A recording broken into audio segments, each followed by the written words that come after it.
rolling, rolling, rolling. Keep rolling, Rolling, rolling, rolling, rolling. rolling. All right, what's up, folks? Welcome to Foreign and Domestic. It is good to be here, and by golly, I can speak. Thank you, StreamYard. I still don't have a camera, but I can speak, so we're one step closer. Well, that's a lot better than last time. It's a lot better than last time, and I'm not gonna knock it. So thank you, whoever it is who's letting me speak. So thank you. With that being said, Jamie, if you would, sir, I'm going to ask you if you do the pledge, and we'll also take the time to honor the 13 that we lost while we're doing the pledge. I pledge allegiance to the flag of the United States of America, to the republic for which it stands, indivisible, with liberty and justice for all. And I just messed that up.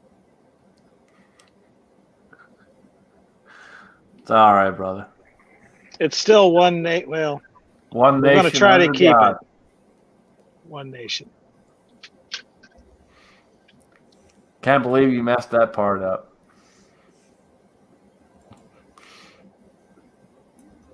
All right, Alan, go ahead and get us started off, man. All right. Well, I could, G, but I'm not going to. Currently, what YouTube says is the participants 67 Rebel, good to see you. Andy 79, Z28, Edward Petty, G23, the sexiest man on YouTube, Mario Mosen, Rich White, Richard Marauder. The YouTube auditor is out there. How are you? Well, welcome to you. Garage Guy 879. Yeah, it's starting to fill up out there, but the YouTube is doing its selective deafness of certain people. So if you're out there, pipe up in the side chat, let us know that you were there. We probably won't acknowledge it anyway.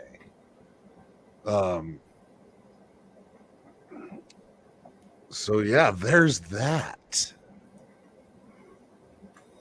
Fantastic. So we got a couple people with us this fine evening, and it is Labor Day weekend. So I hope everyone's having a good weekend so far. We have Jason Stewart with us. We haven't had Jason on in a long time. How you doing, man? I'm doing pretty good, man. Thanks for the invite. Awful nice to see everybody. Absolutely, dude. It's good to have you on, and man, we got to have you on more often. We do. We got to. Oh, thank you, man.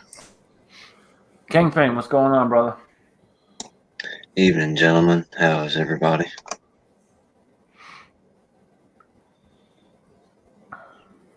Doing good, doing good. Thank you from our favorite bowling pin.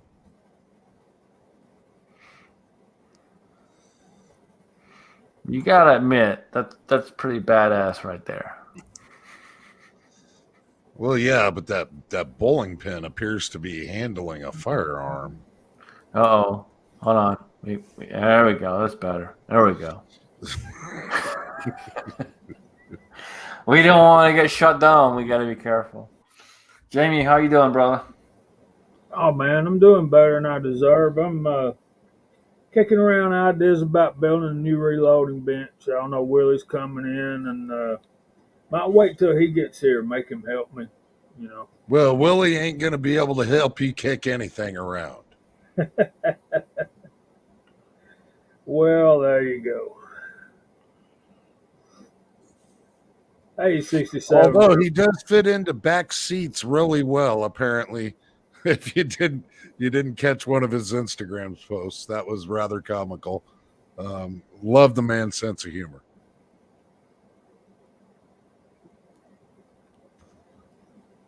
That's right, Rich. And upon further inspection, I would consent for discussion. Does that bowling pin's firearm have a suppressor? I think so.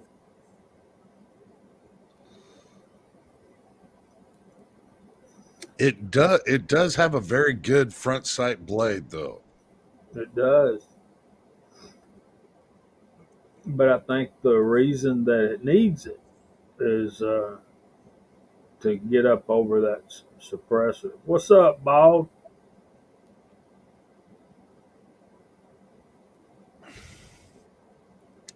Keith Gregory also joined us out there. Good to see you. Good old Fuzz Fork 8, Tim S. There's Tim S. So, Daniel, other than doing drills, what you been up to? Drills, that wasn't a drill. That was just practicing situations. And then I do that. I film myself all the time. And it's like, how could I do it better? Other than that, I'm just sitting out here on the porch in my rocking chair, trying to get my Jamie on, you know. And Mario, how did I mess it up? I wasn't the one doing it. JCM 45 joined us. Question I had about that video, Daniel. You had the one person that was standing, and so you would go around that person instead of getting in front of that person coming down the middle of the aisle. What was the logic behind that? Okay, I got that because I watched a police officer do the exact same thing in this, like it's either a bus station or a subway, and that was to be able to draw the gun out and not draw attention to yourself. Now and then come out around and pop the guy. But I've seen so many, even like in this one church shooting where you had a lot of armed people there. The first two people that got shot were armed, and they drew attention to themselves when they were moving their clothes out of the way so they get to their firearm.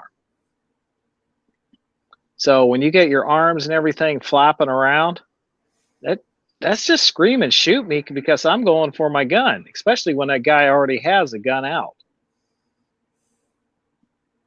But the one thing I'm definitely going to change on that is after my first shot, get in front of that person and close the distance. I've just been training so long as far as make space, make distance between you and the bad guy.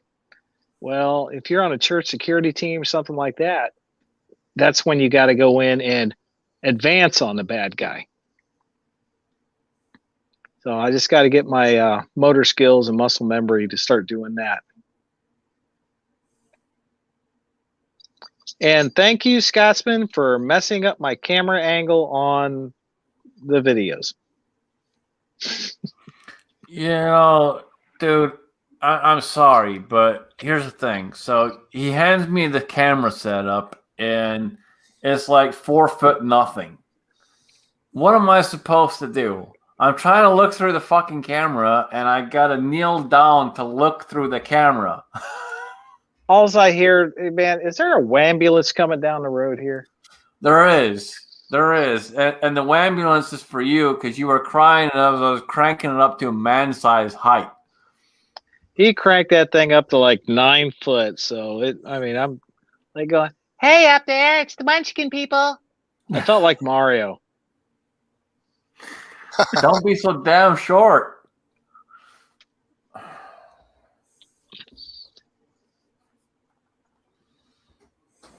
Well, it's really not like you have any control over that, Scott. Really. I've been trying to teach these short people the proper use of camera angles, and nobody listens. But right there, you just showed it. Because everybody says you look taller on YouTube. Well, of course I look taller. I know how to use a camera angle. That and archery blocks. You're normally like when you're doing videos with Scotsman, you have got to be standing on one of them archery blocks. Nah, if I was to do that, I'd be standing beside Scotsman. That way I'd look taller. It's all about the angle of the dangle. My puppy's coming up to see me. So yesterday I went with all the kids, the girlfriend, and did some paintballing. So at an indoor paintball area, and I'm gonna say that I it's been a long time since I shot a paintball, but those things are not accurate in any way, shape, or form. But it was an absolute blast. It was a good time. For the most part, the majority of the three boys were like dominators. But at one point we took on an event where there was two guys in the facility that's kind of what they do. That's what they do with all their free time. They go in, they're competition paintball guys, and they challenged the entire house at the time. So it was 15 people against 2, and they smoked us. Absolutely smoked us. But it was a damn good time. I could see, not that I've ever looked at it before, but I could see how communication and movements and tactics can completely play a role when you're doing paintball. You can do a lot of practice on that sort of thing while playing paintball. Anybody else on the panel ever done paintball stuff? I haven't done really any paintball. I've done some laser tag in the past. And that's honestly, anytime you can get moving and shooting, regardless if it's live fire or not live fire, anytime you can get around and try and move and shoot, it's a good thing.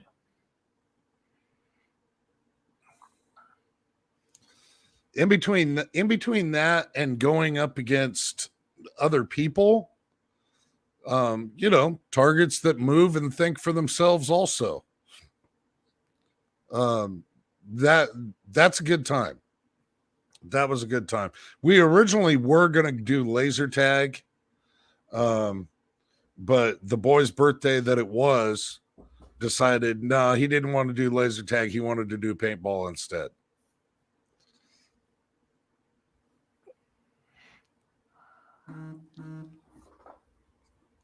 So yeah, it was there is a lot of Rich White, that would be 4. Come to find out, they weren't very tasty at all. Yeah, should try it with pepper balls. That would be an experience. Yeah,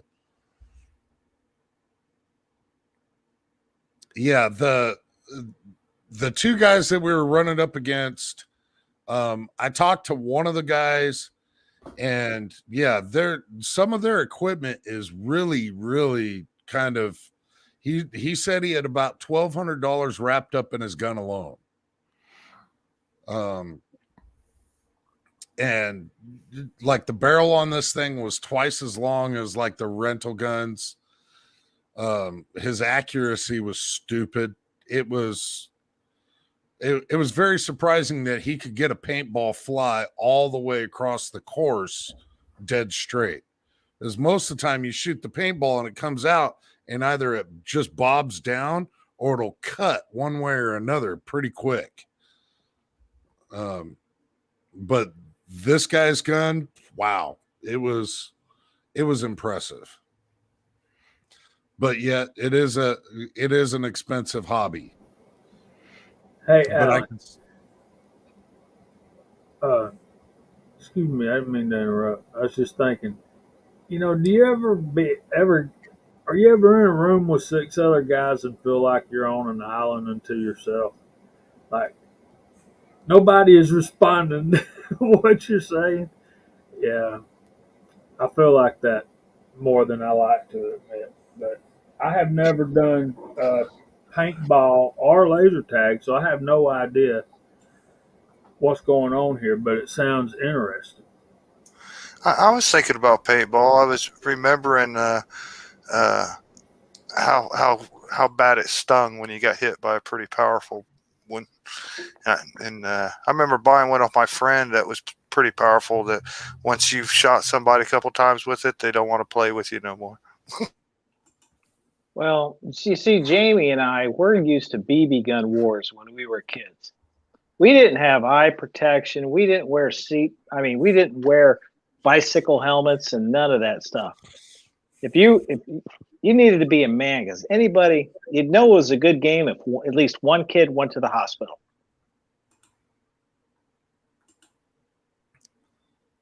Well, yeah, growing up, that's exactly what I was doing. BB guns. The difference between me growing up is me and all my friends, you better not go to the hospital because then you're going to have to deal with your father later. So you better suck it up, Buttercup, because we ain't taking you to the hospital. You gotta avoid the hospital and you gotta avoid the cops. You don't want the cops going to your door and knocking on your door, and your mother has to deal with the cops because they show up at your door.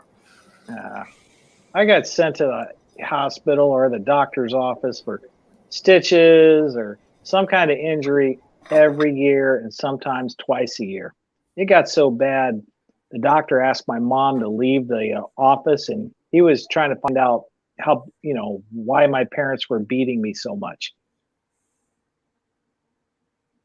I just told him, well, I get spanked when they catch me doing something wrong, but they don't catch me very often. These here are just plain out honest injuries. So when I was in Scouts, they used to want to play football, after the meeting. That was our activity, our PT, physical training, whatever. And there's this one kid, and I liked him okay, but he was like half a step faster than me. And in a span of 6 months, I would grab him and just grab his shirt and then rip his shirt. Well, apparently his mom got tired of it, and she told him, said, well, you just need to rip one of his shirts. So we were out playing football, and he just ran up to me and grabbed my shirt and just ripped it almost half off of it. So I guess I don't have to finish the story, do I? But I went and told his mom. I said, hey, Jim just ripped my shirt for no apparent good reason. And she said, well, it seems to me like you've ripped his a couple of times lately. And I said, yes, ma'am, that was by accident. He did this on purpose. And she said, well, I hate it. I'm like, you're going to hate it worse. And I turned around and walked on out. So the next week when they asked if they want to play football, I said, no, we need to have some boxing. So we laced up the gloves. And Jim wasn't pretty going on that day. When the grown-ups are around, there's one set of rules, right? And then when we get off to ourselves growing up, there's a whole different set of rules. So Daniel, should we do it? I mean, he's here. Should we do it? What, this guy here? Yeah, this guy here, Firearms 101. Should we do it to him? Well, it all depends on who's watching this at his household. I mean, I'd only want to do it if someone's around. Because that would just make it so much more funnier. It would. Okay, well, let's think about it for a while. It would just be perfect. That's all I'm saying. It'd just be perfect. Yeah. Let's think about this for a while. Let's let this set in. Oh, see, that tells us we should. That tells us we should. Well, but if we do it, he'll never get permission to come play with us anymore. He says, you're on my big screen. Even better. Even better. Here, let me do this. There you go. There, right for your big screen. How you doing?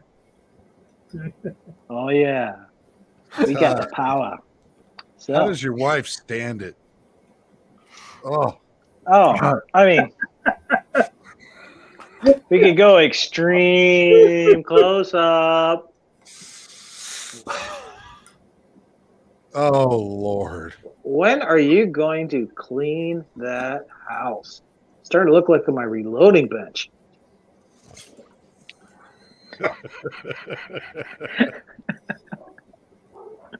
Jason, I'd like to tell you it's not always like this, but that would be a lie. No, normally we're discussing the plots to Gilligan Islands. Jason knows better. Yeah. Okay, Long time listener, first time caller. there you go. All right, so that brings up the age-old question among men: Ginger or Marianne, right? I was, Jamie, we were right. Thank God you stole my thunder. Okay, it's out there. 101. Jason, or what? Okay, Ginger or Mary Ann? Come on, let's see it in the comments. Yeah, let's see from the side chat. Side chat, Ginger or Marianne? Ginger or Marianne? Are you allowed to have them both? Not at the same time.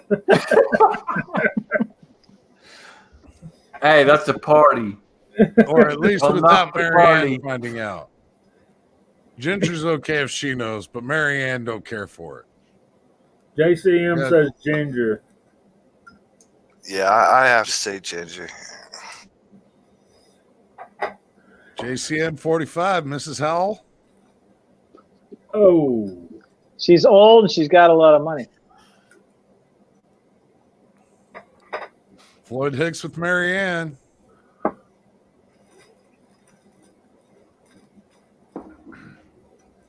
Marianne and the pooper. Come on, Pat. Yeah.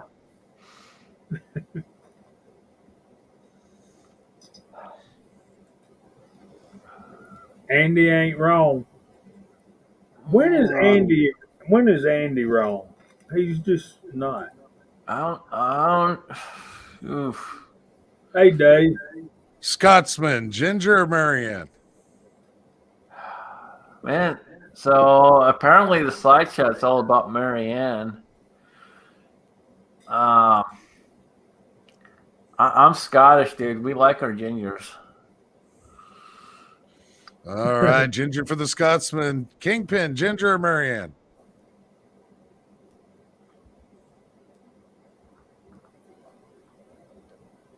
Kingpin can't decide which one, Ginger or Marianne. I like Rob's answer.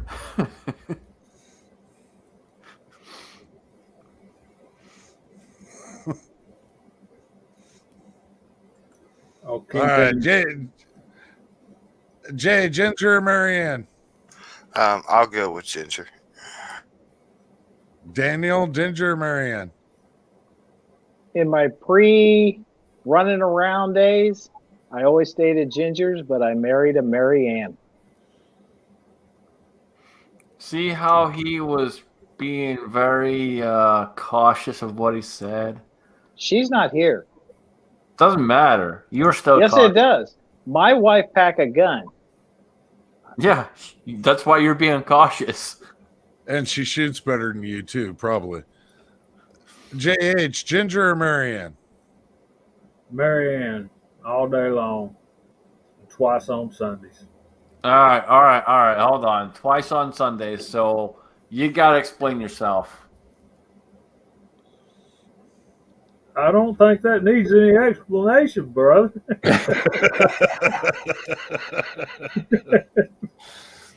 You just went with twice on Sundays. That needs an explanation. That don't require any explanation. You can't get a more mental picture than that.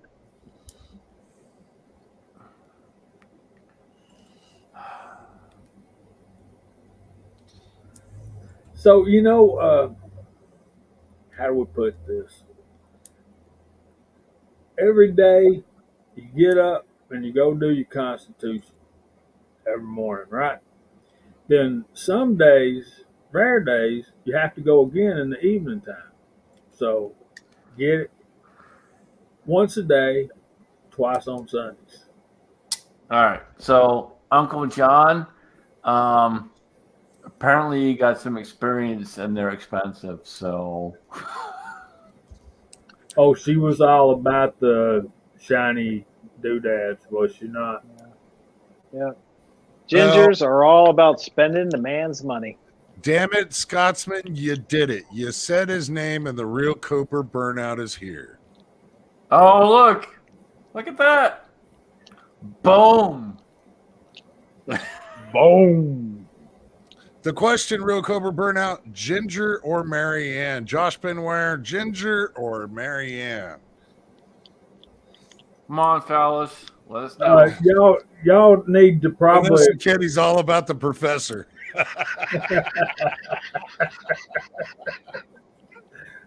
Oh, but the girls got more choices. I mean, like there's the professor, there's Gilligan, the skipper, Mr. Howell.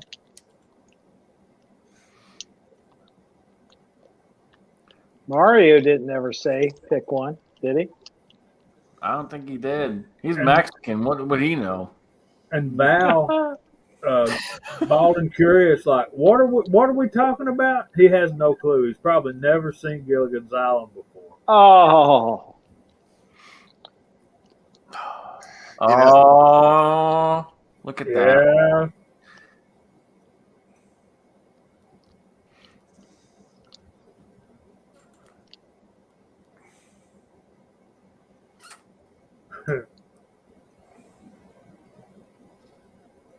the professor and Mary. What? Hey, You can to each their own. To each you their could own. never get a straight answer out of Josh.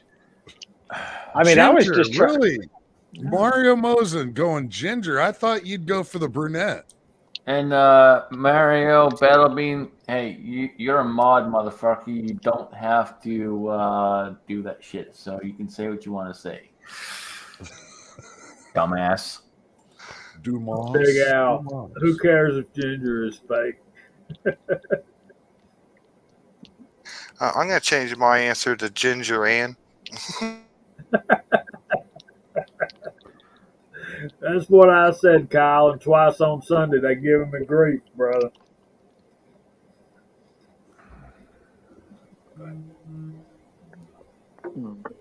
Hey, Mr. Lovergun's 50. So, Okay. as we probably very, very well know, powders are one of the things that are getting very low in stores. Can't seem to find it hardly anywhere. And I've been running my 10 millimeter loads on Blue Dot since I started loading it. And now I can't get Blue Dot. And I can't hardly get anything in the way of powders. Now, I haven't looked up yet, but I do still have quite a bit of tight group. So I wasn't quite sure if I should run tight group in the 10 millimeter. I mean, I run it for my 9 all the time. That's what I use in my 9 millimeters is tight group.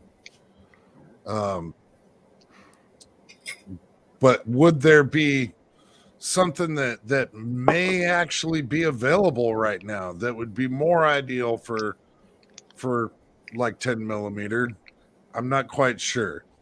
I don't have that one yet. But Why didn't you buy it when he was at the store with us? They had those. I didn't actually see any Blue Dot. Oh Did no, I I'm just talking miss about it? the Hortney 11th edition. Oh, yeah. It wasn't on my list right at that second. What bullet weight are you running? 180 or 200? 180 mostly. A bunch of Okay. guys sent me a bunch of 180s. I'm not going to say who they were. The list here is Unique Vitabori N340 Herco Long Shot Power Pistol, Vitabori 3N37, IMR SR 4756. That means service rifle. Accurate number 5, Blue Dot, accurate number 7, and accurate number 9. You should be able to get one of those accurate powders because accurate. The ship that had all the accurate stuff on there was one that was stuck right off of the outside of the docks, and then they finally got in. So there's a flood of accurate stuff right now. And the reason I know is I was able to get this the other day, but they're not giving it away. Oh, they're definitely not. So, I bought that probably 2 weeks ago now, but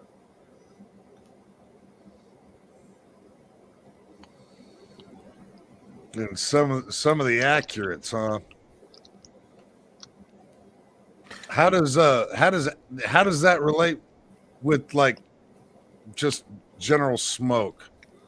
I mean, the tight group isn't very smoky at all. now I've heard that accurate number 5 is kind of dirty, and there's a little bit of unburnt powder there.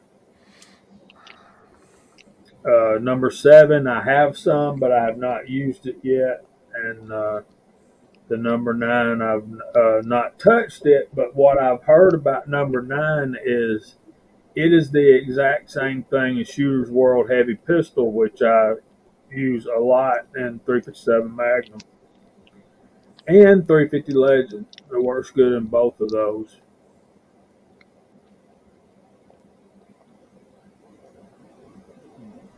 Jamie, Razor had a question for you.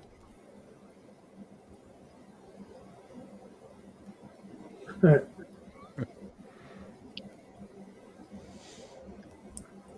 don't remember them that well. I don't remember Terry.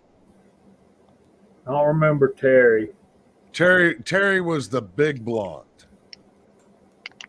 She's Chrissy's sister or cousin or something. No, Terry was the nurse girl. She was like the third one. There was Chrissy, and then there was her cousin or whoever, and then there was Terry and Janet. Man, that girl's name escapes me, the middle one there. But Terry was her all on her own at the end. $48, $47.99, $49.99, $50. $50. It was up there. All the prices are up there. I seen a bag of 44 Magnum brass at $49.99. I couldn't remember if that was at a bag of 50 or a bag of 100. That was a bag of 100. It's still nuts. Yeah. It's ridiculous, but yeah, it was a bag of 100. Yeah, I don't really like to speculate, but I keep going back to like Starline Brass, going, so what are these guys producing right now? Because everything is constant back order and has been forever. What are they even producing? And if they are producing, who are they producing it for? The word I'm being told is the manufacturers are concentrating on making finished ammo because that's where their biggest profit margin is. So whatever they got coming out, the first shot's all going to finished product. See, and here's the thing. I've been saying this from the get-go when all this came out. This is going to be going on for a long time. And you got to buy what you can. You know, if you can afford to do it, you know, spend the money, do what you got to do. But if you can't, just buy what you can when you can. But you got to stock up the best you can because this isn't going away anytime soon. Yeah, even if you're buying ammo for stuff that isn't like calibers that you shoot on a regular basis, I guess. James, you very well might have it right, or they're filling Taliban's orders first. Yeah, I'm even buying ammo for calibers that I don't own firearms in. That's not a bad thing to do. It's how I've bought many guns over the years. I bought the ammo first, and then I bought the gun after.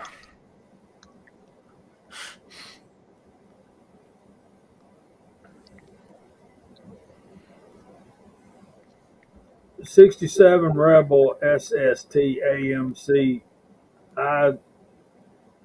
Of the big three, I mean, talking about range pickup brass, Remington, Federal, Winchester. Winchester brass is my least favorite. It seems like it gets harder quicker. It'll chip while you're champering and deburring it or trimming it. If it would probably respond well if you were to anneal it, but who's going to anneal pistol brass if you're talking about pistol? So Yeah. just run it, man. Run it, and get all you can out of it, and then recycle it and get a little bit of money for it. Can you buy lead from Winchester or Federal or American Eagle? Like, do the firearms manufacturers sell chunks of lead for people who cast their own stuff? No. There's other companies out there that'll sell the lead, Acme and so on and so forth. Acme's usually fairly reasonably priced. You can go to recycling places and find lead, buy it. Yeah, I was just curious if any of the firearms companies like making money. Figure get a chunk of lead and throw Winchester on it, and you can sell it for twice the price. They've already got enough going on. They're not delving into that. They make enough money off of what they're doing. And not just that, it's depleting their supply to manufacture their own bullets. They sold it to us. Yeah.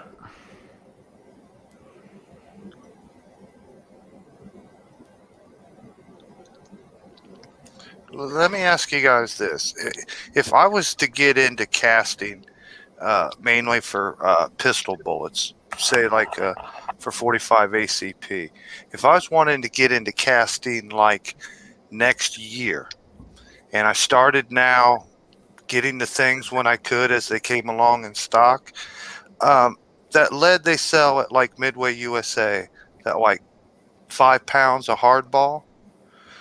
You think I should like just start buying that now, so I at least have the lead for later on when I do find the molds that I need and stuff like that? Think I should stock up now on that lead, or is it too expensive at like $20 to $25 of 5 pounds?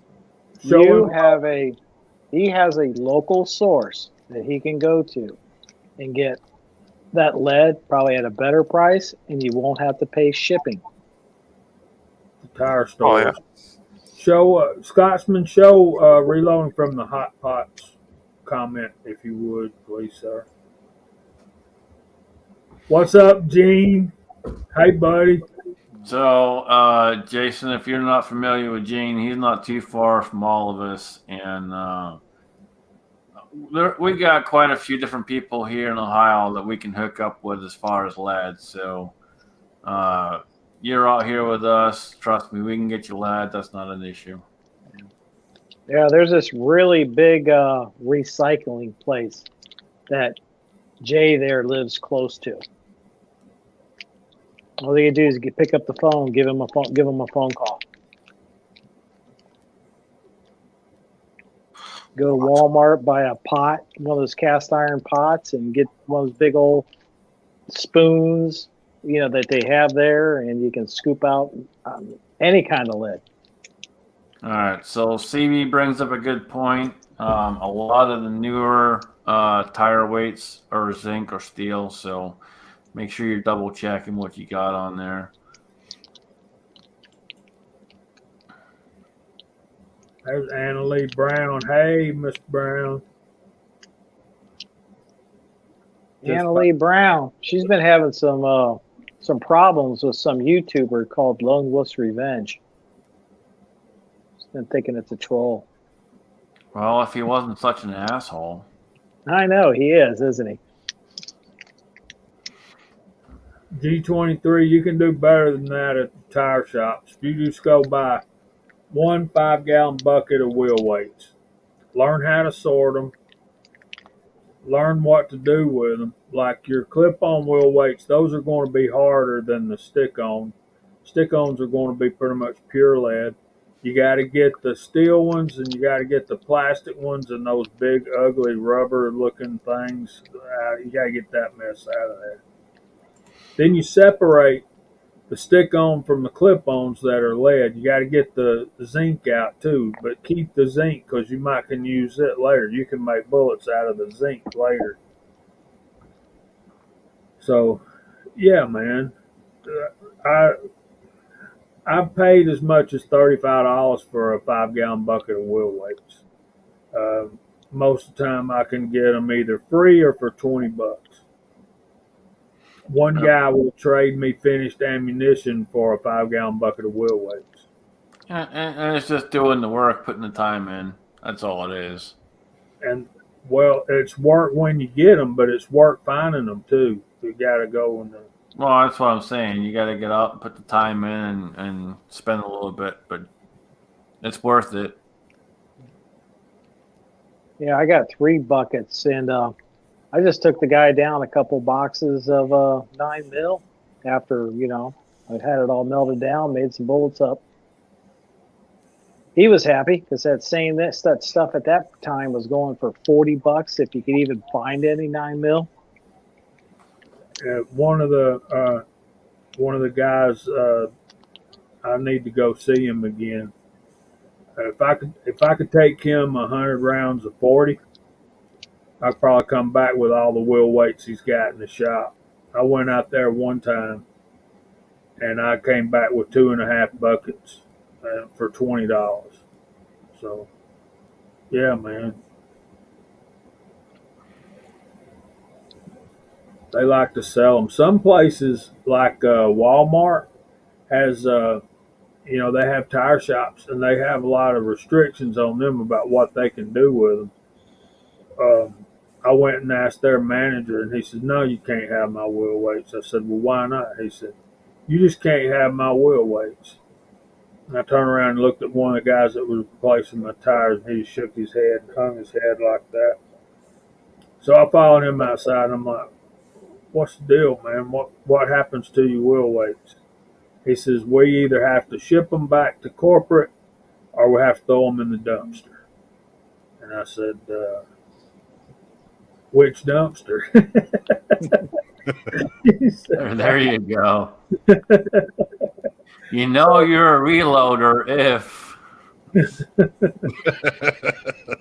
Now you know you're a caster if you're willing to dumpster dive for... Reloader, caster, if you're willing to dumpster dive. See, if you made the connections right, though, that dumpster dive could consist of, magically, there's a nice, neat, clean bucket right at the top of the dumpster. So all you got to do is open the lid and take the bucket out. Right. Not just that. Take the guy a dozen donuts one morning, Yep, or a gift card to the Domino's. Right. Work the system because everyone else does. Right. AR said he would dive in a dumpster for some lead.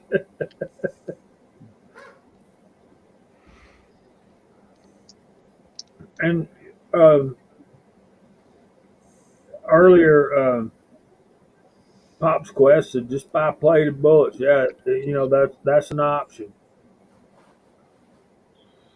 No doubt. Well, if you can find them. Yeah, if you can find them.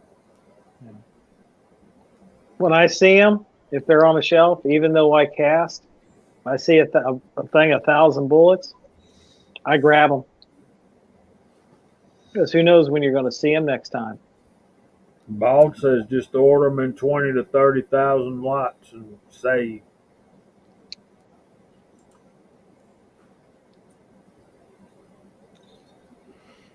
Yeah, if you Good got to the see money- Alaskan Ballistics out there. Good to see you. Yeah, you want to go through the room, Alan? We got a few people jumping in. Yeah, sure. Why not? I guess I could if YouTube lets me.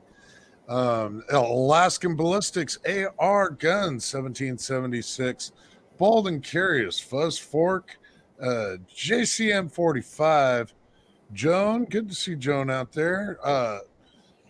Jose Benware, good to see Jose.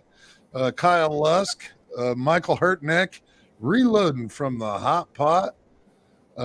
Richard Marauder, Thor's Axe, West Covina Dodge.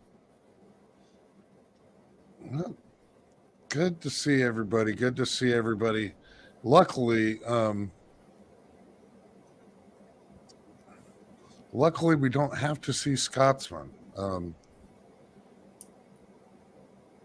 Apparently, StreamYard hates me. So last week I had no camera and no sound. This week I have sound but no camera. So we have a bonus. You can hear me. It's probably of benefit anyway, because that beard, man, that thing was looking kind of scraggly. Is that stuff that I left you doing any benefit?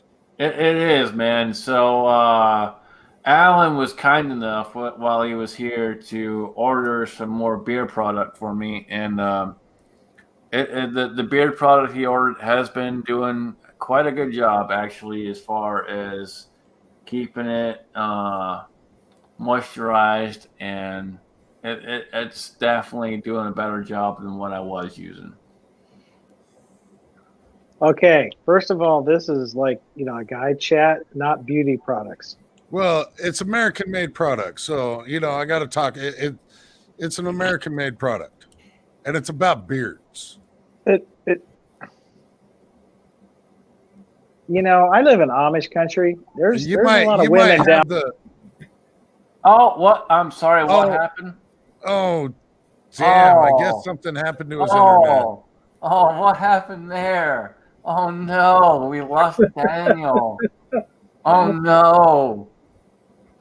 You must have rage quit. Well, Vanessa Kitty is also out there. Yes, I didn't see her on the list. I am so sorry for not saying Vanessa Kitty. I apologize. Yeah, she picked if I had a beard. I can grow a beard. I grow a beard every deer season. My wife hates it.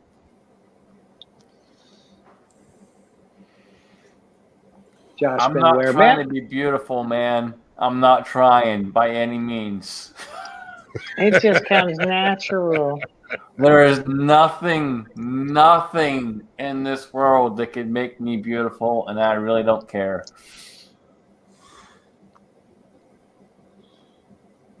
Al, did I tell you Scotsman brought me down a barbecue grill?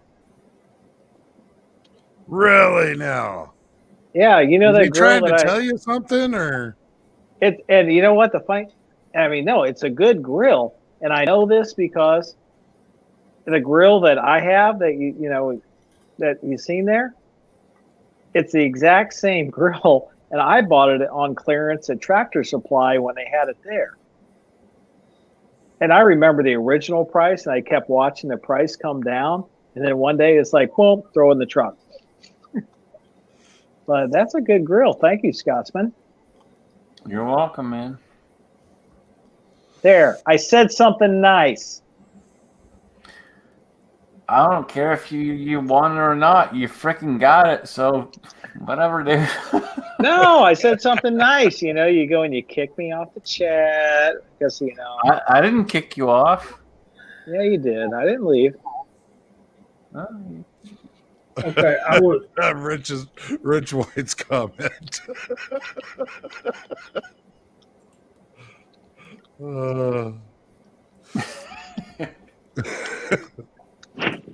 I am far from it, and I don't want to hear anyone ever say I'm beautiful, because I will smack the living shit out of you. Hey, Jamie. You were going to say something earlier. You remember when your friends used to try to set you up on a blind date, and they'd say, "She's got such a great personality," and you know what you were thinking.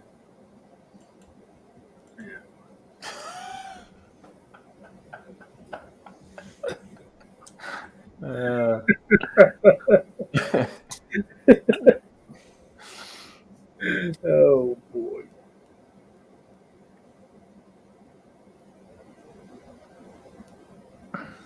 Oh, we've had Firearms 101 for a little bit. NEPA Gun Talk jumped in. Bernard B. Sanchez, good to see you guys. Penelope here, how are you doing?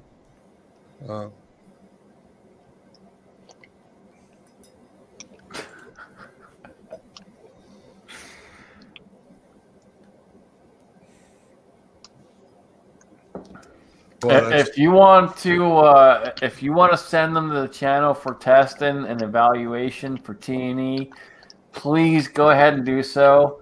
Myself and Daniel will be more than happy to do some T&E on those.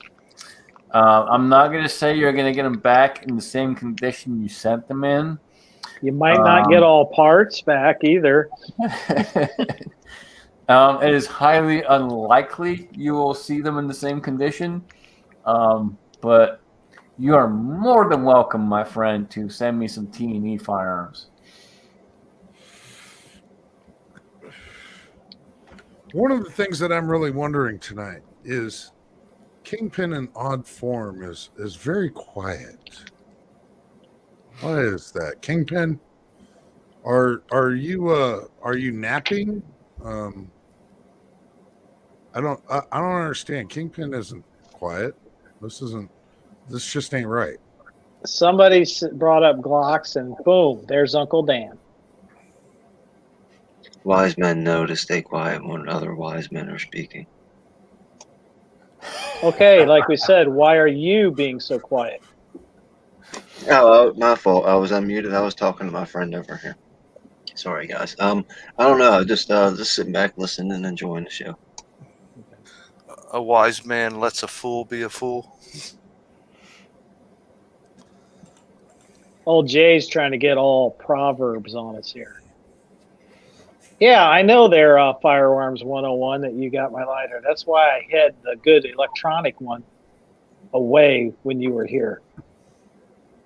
The way I usually put it, it's better to be quiet and let people think you're stupid than to open your mouth and remove all doubt. Well, there's a lot of value in people thinking that you're stupid, though. Say that again, man. So there's lots of value in people thinking that you're stupid. Yeah, there is. I have a story about that, but well, it's quiet. Let's go there. We were back when I was a young man. One of my buddies went up to Chicago to check out the dart leagues. Do y'all know? Y'all remember when there were dart boards, electronic dart games, and beer joints back in the day? And I remember when we had just regular dart boards. Well, still sharp tips, yeah, but you put those out in a bar, and eventually one gets stuck in somebody's head or anything. Anyway, so my buddy goes to Chicago to check out the factory where they make these things. They were called Arachnid, and they some of the guys up there treated him pretty bad, and he finally got. He finally got tired of it and just said, "Hey, man, do you think because we talk slow, we think slow down here?" And the guy said, "Yeah, pretty much." And Kevin said, "Well, you keep thinking that, and it won't take me long till I have everything you got, bud." Like that. So there is value in that, Kingpin.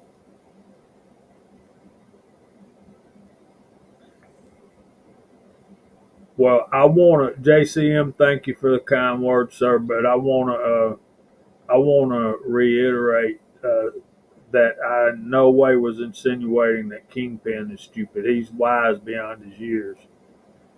Uh, yeah, Dave, they were a big deal back here in the late '80s and early '90s, but now they faded away. I mean, it's the kind of thing that's got to be promoted in your establishments. And we had dart leagues, and we had um, big banquets and stuff where we gave away the prizes at the end of each season and all that kind of stuff. But yeah, and especially in the UK, I think darts is a really big deal. Those steel tip things. I hear you, Jamie, W. a lot of I that knew- went away when they started pushing DUIs and everything. A lot of Yeah. people quit going to bars and just were drinking at home.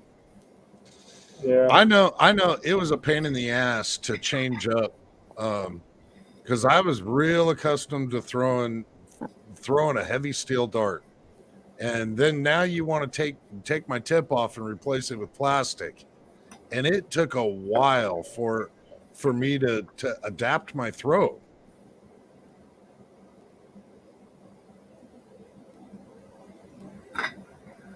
Yeah, that's the reason that we had a counter at our shop where you could come and buy, uh, get darts, put darts together. Like you could buy the barrels, you could buy the tips, then you could buy the flights, and you sit there and put together your dart and try it out on one of our dart boards and made good money.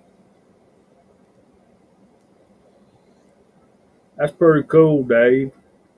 I bet you'd be great at throwing darts, especially as good as you can shoot, man.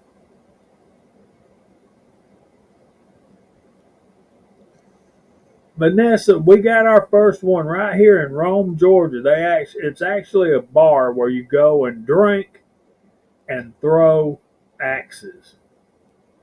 What's wrong with this picture? Goes back to what KFW was saying earlier.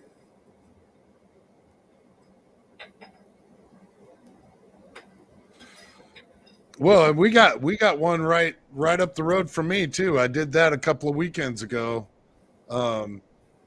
Actually, just before I went out to visit Daniel Scotsman and reloading from the hot pot there, and went and did that. You know, had a couple of beers, throw some axes. It's a good time. That is a blast. That's definitely one thing I wouldn't want to do with Red October.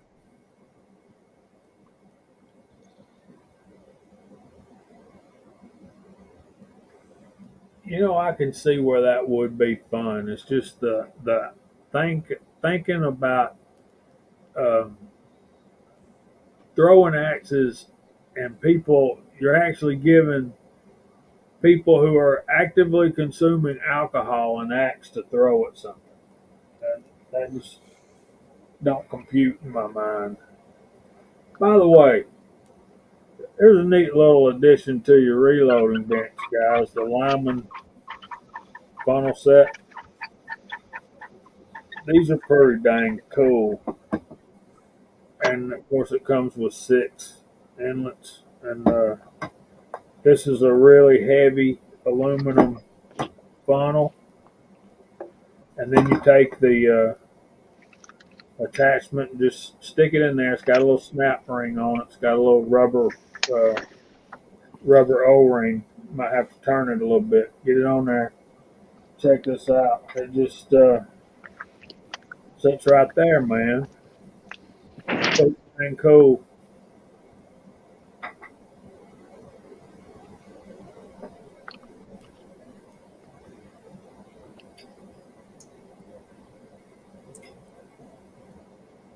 So I'm gonna. I misspoke earlier, Alan. Ramshot is a Western powder, not an accurate powder. Somebody from So Jamie, there's that funnel set. You said it's a Lyman.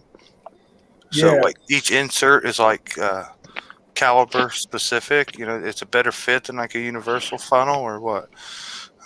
Well, yeah, well, let me give you an example here. We got, let's just find out. All right, I have a 6.5 Creedmoor brass. This is your RCBS plastic funnel, and it goes down on there. There we go. That's a little better, but we're still wobbly. All right, and this one is your MTM powder funnel, and it is exactly like the Lee, only it's clear plastic instead. Bless you. Thank you. And it's clear instead of red. Let's put it on there. That fits good. See, it ain't wobbling around. I mean, it's got a little play. And then you get these, and this insert is the 25 6.5. Can y'all see that? Let's see what it does. See, it's wobbling more than the red. There you go. When it gets up in there, right, it's pretty tight. But one thing I like about this, opposed to the plastic ones, not just the fit, but the powder doesn't bridge. It just shoots right all the way down into the case, and that's a big deal. Do y'all understand what I mean about powder bridging? You Going may need across to the elaborate. hole, like stacking up on each other when it's flowing out the base of the funnel. Right. Instead of just all flowing down through there and into the case, it'll stack up and bridge, and then you gotta tap it. If you're not careful, you can knock it off the case and powder goes everywhere. But MTM is my favorite until I got this Lyman set. This one it's okay, and one of the things that makes it better is if you can't see it, but if you look up in there, it's actually got little grooves that are different calibers up inside there, sort of set on a specific caliber. But it's not always. It don't always get all the way up on there. See, on that 30-06, the 30 caliber case, it sits up there pretty proud, but it's still got some wobble. I don't know. I just like that one because that metal one, there is no bridging. Powder just goes right off down in there.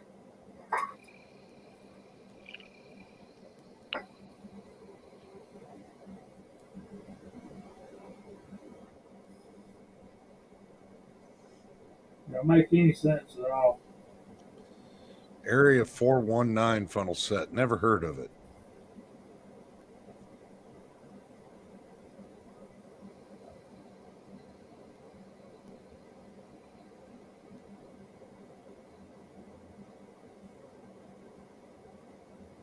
I haven't either.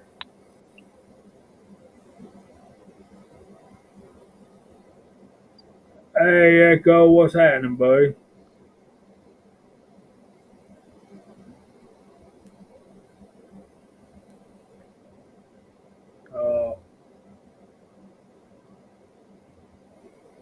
Good night, Alaskan Ballistics. Heck, he's like 2 hours behind us in the old time thing. You got some weird working hours?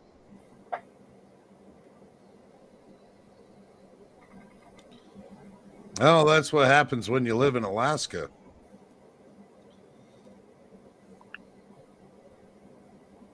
Oh, Alaska. I thought he lived in Arizona. No, seriously. I was thinking he lived in Arizona. I'm kind of bummed out. I'm not seeing any deer out here right now. Well, wouldn't that kind of make it Alaskan Ballistics? I mean, Arizona Ballistics instead of Alaskan Ballistics? No, he's probably had to throw it, something different in because you got all these guys in Arizona that's got YouTube channels. There's Walter Davis. What's going on, man?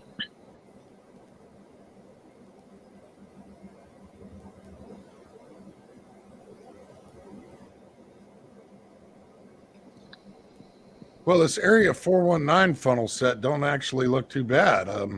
Not only is the main funnel, it's kind of got grooves in it to help feed things, all kinds of different calibers built into it all.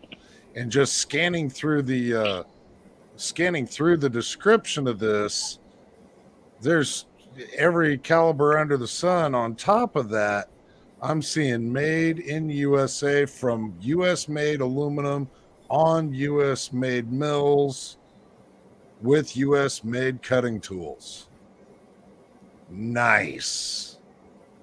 Yeah, I may end up having to pick me up a Area 419 funnel set. That is, I'm going to have to check these out more.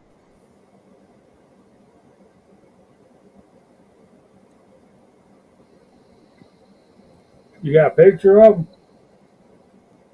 Well, actually, I was trying to share it on StreamYard. They, for some reason, it may not be allowing me to share. See if it allows me to share my Chrome, my Chrome tab here. Is it allowing me to share the tab there? Alan, you don't have a wrench. Oh, I might not. Scotsman might have taken my wrench away. But it's not letting me. You can't see my my screen share tab. Yeah, it's not letting me share it, I guess. Jason must have had to go to the bathroom or something. He'll be back. Maybe Scotsman will let you share.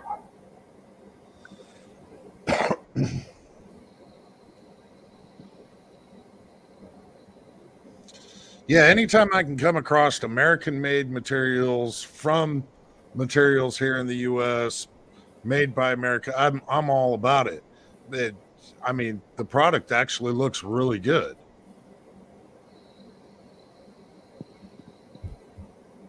All right, sorry, I was gone for a second. Was someone trying to screen share something? Yeah, I was trying to screen share. So Michael Hurtneck. This right here.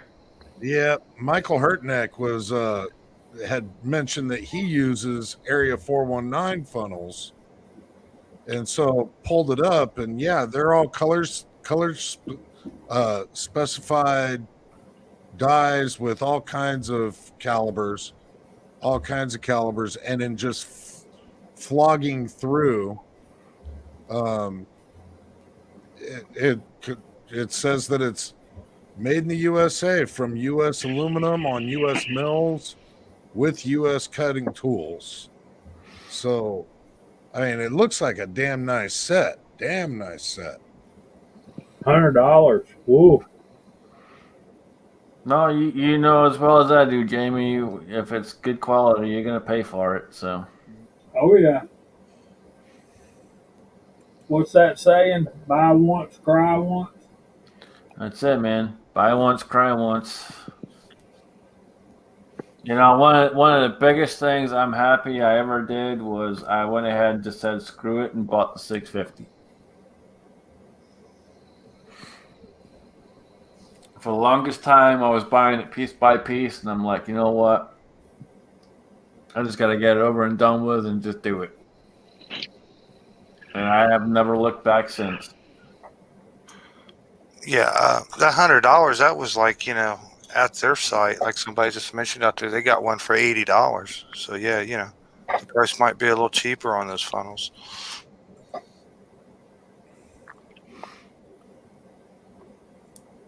Yeah, just like anything, you keep your eye on something and they might hit a sale point.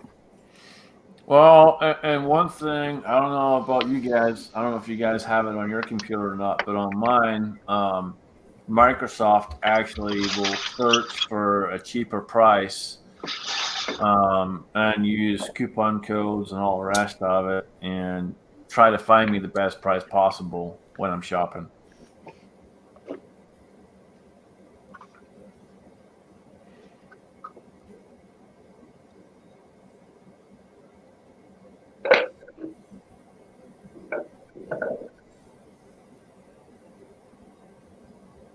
So You know- it's kind of quiet in here. Go ahead, Jamie. And it could be one of those cases like buying from Lee. If you want to buy a Lee bullet mold or something like that, now certain things you got to go to Lee for, like parts for their presses. But a lot of places you can buy stuff from a dealer cheaper than you can buy it directly from the manufacturer, and that's probably one of those cases. Like Midway USA sells Lee bullet dies cheaper than Lee does. So Kingpin found you one on Brownells. How much is it on Brownells, Kingpin? Oh, I didn't even look. I just typed in area 49 or 419 and just got the homepage link, I think. Either way, it's a good place for him to start at one way or the other.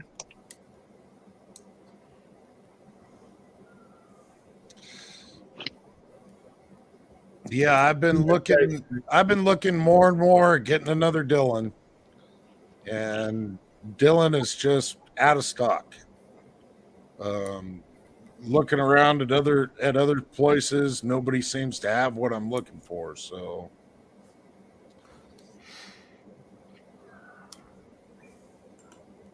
Yeah, they're here and there, man. I check eBay every now and then. Not that I really need another press, but I'm always looking just in case. But eBay seems to be pretty good for the most part if you're looking for one.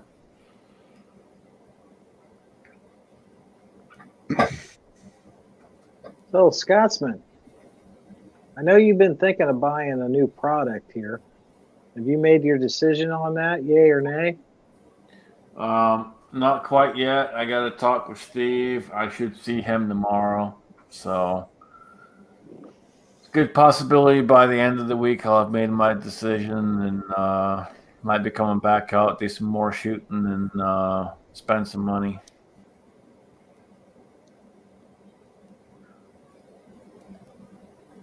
So for all you folks out there, someone in his infinite wisdom, it's almost been 2 years ago, decided that they were going to take it upon themselves to do something for me. And to this day, I'm still not quite sure why, but I'm still very grateful. But a bunch of folks got together and got me a gift card, and I have that gift card burning in my pocket, and it's burning hard. It's been a long time, and that thing is burning. Many of you have been waiting for me to show up with a pistol or a rifle or a shotgun, and originally my first thought was, well, I do want a shotgun for 3-gun, and the one I wanted, no one was able to find. One thing that I do need pretty badly right now is I need a new gun safe. Oh. And I need a much larger safe than what I have. And I know Jamie's laughing because Jamie gets it and Jamie knows. So, yes, I need a much larger safe than I have. And the last time I was down at Daniels this past week, they did have one, and they happened to have it in stock, which hasn't happened in a long time. they had one that would probably work. I was kind of looking for a little bit bigger, but it would probably work for now. The issue is I got to make room in the house for it somewhere. And so I rent a house, and some of the furniture was already put here by the person that owns the house. And I'm basically going to ask them to take that furniture out so I can get the safe. That's where we're at. Just set it out on the porch, call it good, and bring the safe in the house. That's what Daniel said. Hey, Jason, you need a sofa? No, but I need a new safe.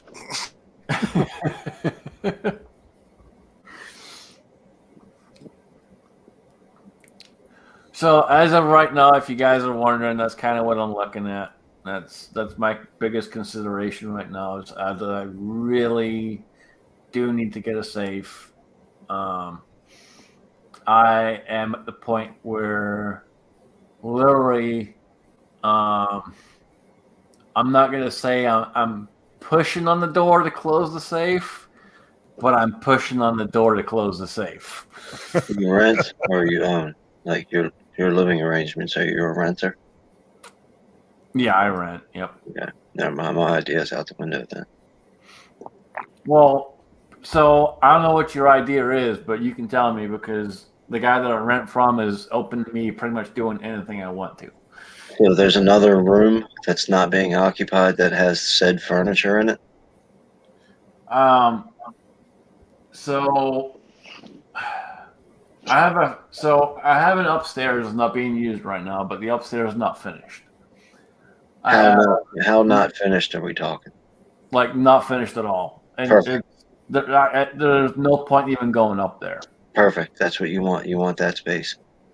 So Finish that space out, put a secure door on it and a fire extinguishing system up there, and now you've got a safe attic. So there's that potentially, but there's also Alan was here. Alan slept on the couch, and if I take that couch and get rid of that couch, I have plenty of room for a safe. Okay, how much is the safe going to cost? The Just one ballpark. You can just ballpark it. the one they have right now with taxes would probably be like 14. Okay, so now you buy this safe and you get it in this house and you fill it up. You're going to have all your guns safely in a safe now, right? They're going to be split between two safes. All of your guns. Yeah, split between two safes. Okay, so you're not going to buy any more guns, right? Oh no, I'm going to buy more. And how many more? I'm going safes to build do you more, and there's going to be there. Yeah, it's a never-ending issue. That's what I'm saying. You buy a 64 gun safe, you put 12 guns in it because that's how many guns it really fits, and then you've got to get 6 more of them. See, so I've been in this industry a long time, and I know this already. I've known this for years. The issue when I bought my first safe was I lived in an apartment, and the apartment complex told me I couldn't have anything over 400 pounds. So I had to buy the smallest safe we had. And get rid of his girlfriend. And get rid of my girlfriend. The combined weight was well over. So, yeah. But it's been an issue for many years, man. Now I'm in a spot where I'm really not confined to a weight limit. I'm more confined to how much do I want to spend? All right, so let me try to get a picture. You said there's an upstairs, like an attic type of area, right? So there's an upstairs that basically has another bedroom, and then it has an attic on the one side, but the entire upstairs is unfinished. So, and it's a vaulted ceiling. If you put drywall on it, you've got an entire upstairs with a vaulted ceiling, right? Correct. Kingpin, see, that's a problem, though. Drywall. You put the securest door on there if possible, a regular safe door. They just got to knock through 2 layers of drywall, and they're in the room. On the third floor attic, you're gonna knock through what drywall on the third floor? The second floor. Well, here's the other problem, Kingpin. I don't know about you, brother, but unless you're gonna drive your ass out here and drag that safe up those fucking stairs, it ain't going up there. Because I sure fucking thinking it up How there. do you? Is there? All right, let me try to get another picture. I'm assuming that you come out of your second floor, and you walk down a hallway to a door that opens up to a stairwell to go upstairs, right? So I have one main floor, and then I have an upstairs, and the upstairs is not used. Period. All right, so this upstairs is just a second floor, not an attic area. It's an upstairs, has 1 bedroom, and basically, essentially, on the left hand side, it's like an attic area because it's not another room. All right, so maybe okay. I'm thinking this is like a third floor attic space. No, it's Okay. a second floor. Essentially, it'd be a third floor. I do have a basement, but technically, it's not a third floor; it's a second floor. Send me pictures. Send me pictures when you get a chance, because I'm thinking that you're describing what I'm thinking in my mind, and if that's what you're having, turn that. You don't need to worry about walls because there are no walls. The house is the walls. Go up into your attic, finish it out, put a secure door on there with an alarm system, maybe one of those Ring cameras, and you're good. But you go through the ceiling. You get a drywall knife. You cut a square in the ceiling on the first floor, and boom, you can go right up into that. All right, so I'm gonna You know tell how you long it that. would take to cut through the ceiling and then cut through the floor to get to the next level for an average everyday Joe Schmo criminal? I'm gonna tell you right now. If the James safe- Bond is coming after his stuff, then he might as well just sit it out on his porch and let him have it. I'm gonna tell you right now, the safe ain't gonna make it up those stairs. You don't need the safe. You need Oh, a no, door. no, he's talking about making the upstairs the safe. Yeah, Oh. turn the Yeah, upstairs okay. into Somebody a can secure area. cut through. I Somebody got, can cut through I the got ceiling you. and all, but I got you. Change the door up, make the actual upstairs the safe. I Yeah, got you. Done I'm room. aware of the fact that they could burn the house down and then just wait till the fire goes out and take all the stuff that didn't melt too. See, if I owned a house, I would be more inclined to do so, but I don't own it, and I don't plan on living here for a long time. That's what makes it special, because all you have to do is put basic drywall up, put a little hardwood floor down, some type of vent in the window so it gets good circulation, and then put a secure door on. And then right there, you've just made your homeowner a nice new living space, and all you had to do to secure it up was add a secure door. All right, I'll send you pictures and we'll figure it out. I trust you. I'll support your safe purchase, Scotsman. Let me ask you this: have you been eyeballing this safe for a while, maybe a few years? So I haven't been eyeballing it for a few years or anything like that, but I've always known that I'm going to need a bigger safe. Okay, Because when I bought the safe I bought it because I had to have it. It wasn't because I wanted it, it's because I had to have it because they wouldn't let me have a bigger one in my apartment that I lived in. Is this a American-made safe, like a Liberty? It's a Liberty. I will Okay, not well, buy. I will not buy anything but Liberty. If you're out there and you're watching this and you want to buy a safe, buy a Liberty. I'd say go ahead and get it because, depending on all of them, whatever model it is, it's went up in price $200 to $400 in the last 2-3 years, and the price is probably just going to keep going up. So, if you can find it now and on sale, you might want to grab it. I mean, anybody can break into a safe too and haul it off, but No, they can if you want to. they're nice to have, and it makes you feel good, and it keeps your stuff somewhat protected. Go for it. It doesn't matter how secure it is. If they want it, they're gonna take it. That's all it comes down to. If they really, really want it that fucking bad, they're gonna get to it one way or another. You also have to take into consideration the level of criminal too. You know, I mean, it's fun to fantasize that the crackhead breaking into your house has got a blowtorch and knows how to crack a safe. But realistically, he's going to see a locked door, not have the key to it, and move on to the first thing he can walk out with his hands. Yeah, he's going to go for the easiest thing possible. Now, if you're targeted, I get it. If you're targeted, people could plan out to when you're at work and take the time to cut holes in your ceiling and, do all kinds of different stuff like that and take everything that they got with a moving truck. But straight up Ocean's 11 shit. Just leave a unplugged, unhooked TV sitting out right inside the front door. Maybe they'll get it and go. $200 or $300 bills on the kitchen table. There you go. Oh, he's already got the. It looks like I have a TV box right inside his front door, so it's okay.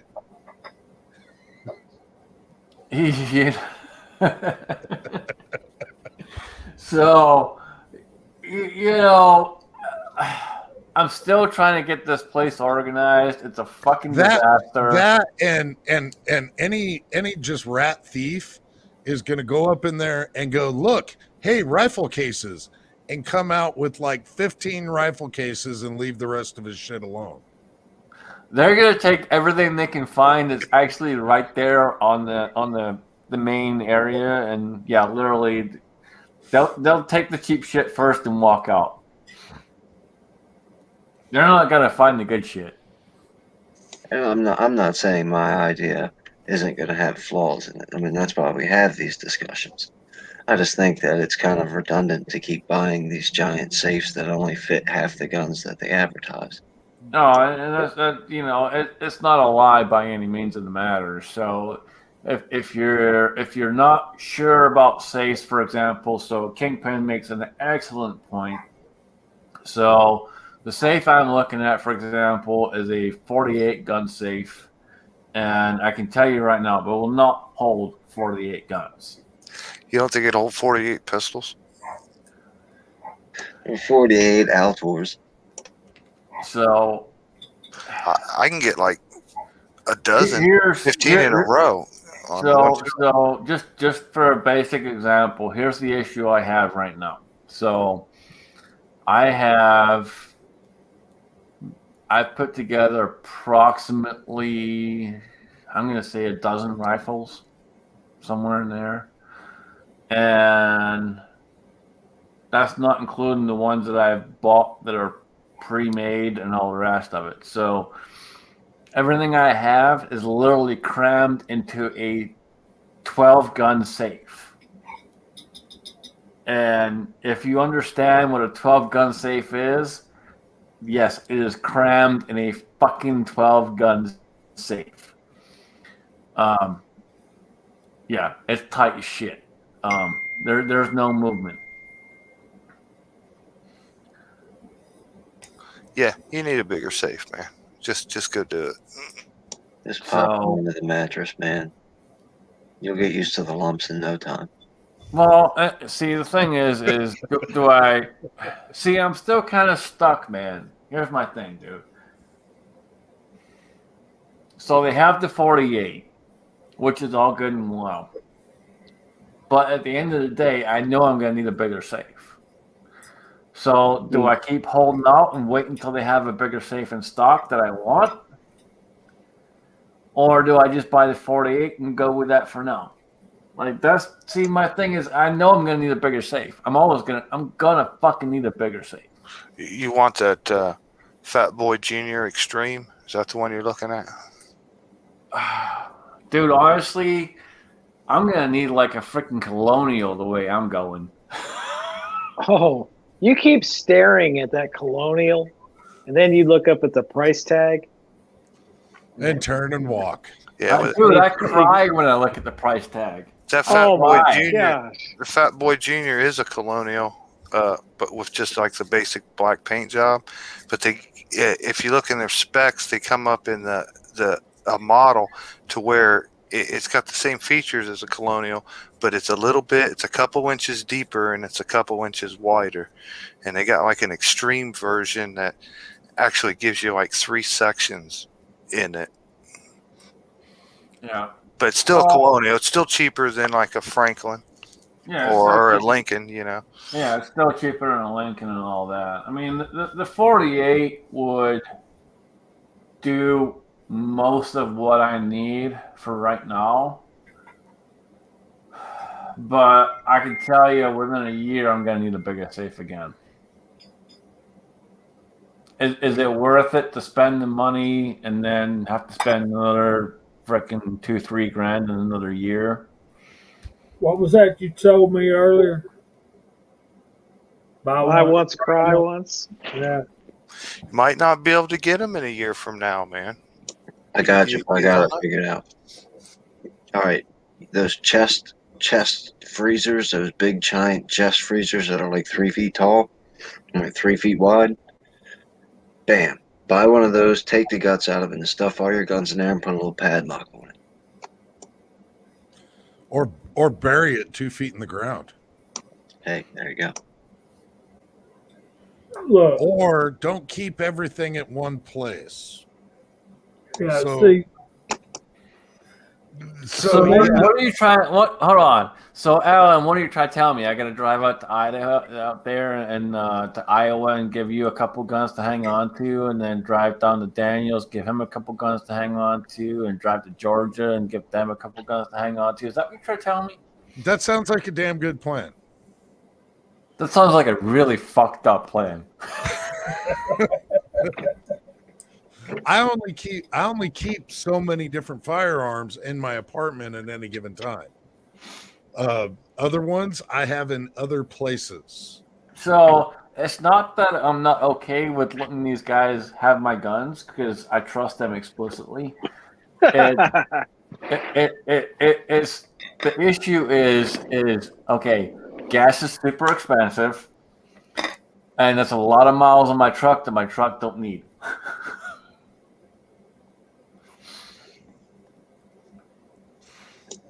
Just pop them in the mail. That's expensive too. And you don't know if it's going to get there. My thinking with the whole thing is, he's a bachelor. How much? How often does he really use a refrigerator? I mean, get a cooler. All he's going to keep in it is beer anyway. Set it beside the Easy Boy. Hey. Do away Okay. with the fridge. Hey. Let me stop you right now. Alan can attest to you what's in my fridge right now. What's in my fridge, Alan? Beer. Yeah, there's beer in his fridge, and there's this green pitcher in the back of the fridge that has some type of science experiment. No baloney. Don't know what it is. I didn't want to ask, but it was, there's beer and there's some type of weird science experiment.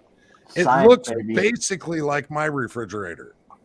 So basically, what I'm saying is that gun safe would go perfectly where his refrigerator is now. If he had a good cooler right beside his chair, he wouldn't have to get up to get a beer. Yeah. You put a mini fridge in the living room. There you go, Right. man. Oh, God, you guys are killing me. So I'm trying to get rid of this damn couch. I don't use the freaking thing. The one time I've used the couch, Alan showed up. I've never used the fucking couch until Alan showed up. I don't think anybody's arguing about getting rid of the couch. I think everybody's like, screw the stupid couch. Let's get this attic built. I'm at the I point like- in my life where I'm trying to. and then he would actually have to get a chair. Scotsman doesn't sit anywhere. He stands. We went over to Daniel's house. We're drinking coffee. He still didn't sit. Daniel and I are sitting at the table. He still didn't sit. The Scotsman does not sit down. I'm sorry, man. I stand a lot. It's tough for me to sit down because if I sit down, I know I'm going to get tired, and I'm not trying to get tired. Yeah. So He I doesn't want stand- to, he's already known as the chat napper. He goes and visits and falls asleep, especially at my house. A lot of Sharpie pens. a lot of Sharpie pens, a lot of videos. The dogs will pick on me. I I've got Yeah. my own barber said he would leave without a beard. Now, I got to say, Scotsman, you should have taken that video. You should have taken that video of me sleeping while he was attempting to get ready for work. I should have. Was probably All right, dying so- laughing. So you guys don't know about this, but when Alan was here, and this is probably wasn't the first night, it was the second night. So second night Alan was here. I was waking up and getting ready to go to work, and all I hear is fucking shut up. I'm like, what the fuck? And I couldn't quite make out what the other words were. So I'm paraphrasing because I don't know what the other words were.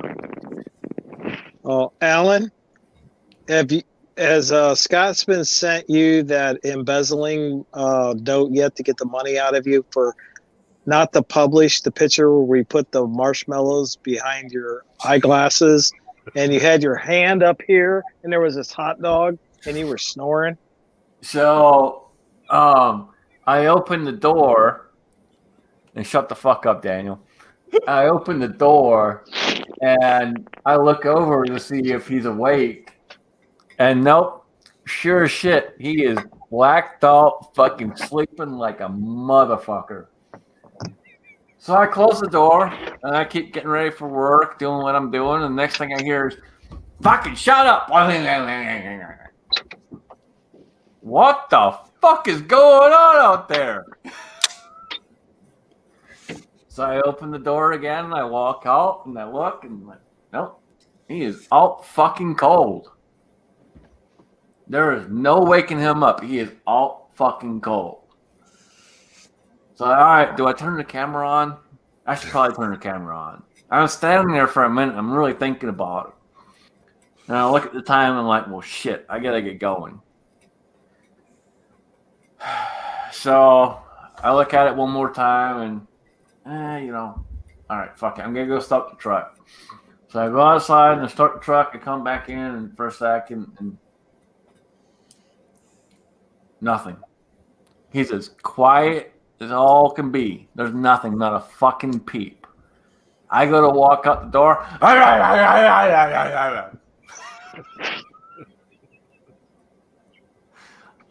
I kid you not. I don't know what he's got going on, but if you ever have Alan or Jen at your house, put some earplugs in because fuck me. You very well might. Not only do I snore louder than the Scotsman does, which is a feat all in itself, I will sit up and I'll look at you and I'll have a half a conversation with you, not have a clue that I had that conversation with you. A sleep talker. I am positively a major sleep talker. He is. Like, I came back. So the first night he was here, I came back in the morning after work, and I was hoping he was going to be up already, and we can start doing whatever. Blah blah blah. I walk in. Nope. Sure as shit. He's snoring like a motherfucker. And I'm like, all right, fuck it, whatever. So I grab a beer and I go in my room and I sit down and start drinking my beer and get on the laptop and start playing around doing what I got to do on the laptop. And it was probably almost 2 hours before he finally woke up. And when he woke up, it really wasn't a silent wake up. He had a coughing fit, and you'd think the man was fucking dying. It was pretty rough.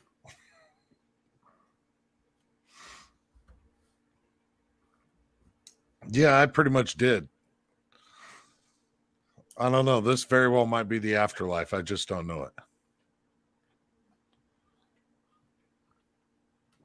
It was pretty rough. And then I took him out to breakfast, and yeah, that was that.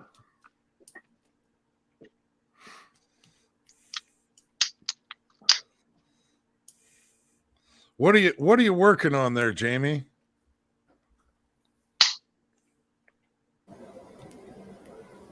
This paints a picture of you staying over at his house and then him taking you out for breakfast in the morning. I mean, I'm working on 6.5 Creedmoor.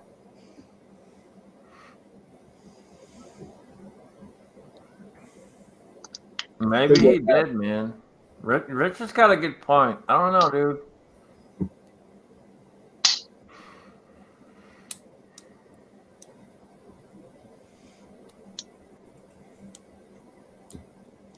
What true distances do you think you can get out of a 6.5? At what point does it become too low velocity to do anything? That's a good question. I don't know the answer to that. So a 6.5 Creedmoor, technically a 6.5 Creedmoor should be able to go anywhere from about 1,200 to 1,300 yards easy, if the load is right.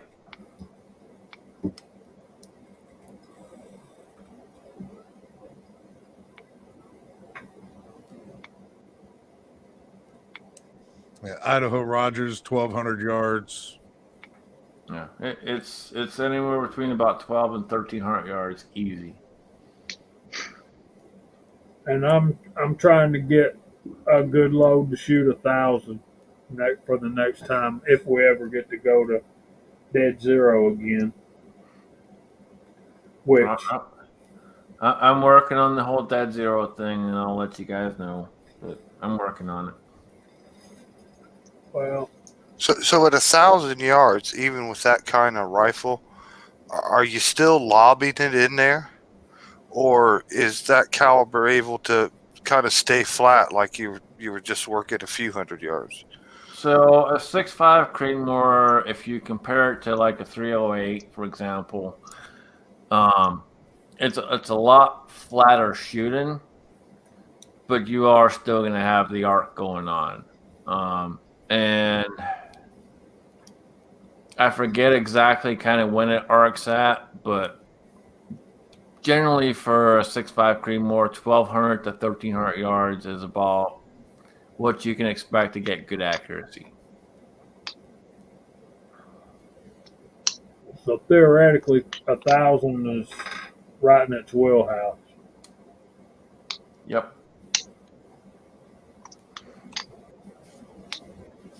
Yeah, 1,000 yards for a 6.5 Creedmoor is easy money.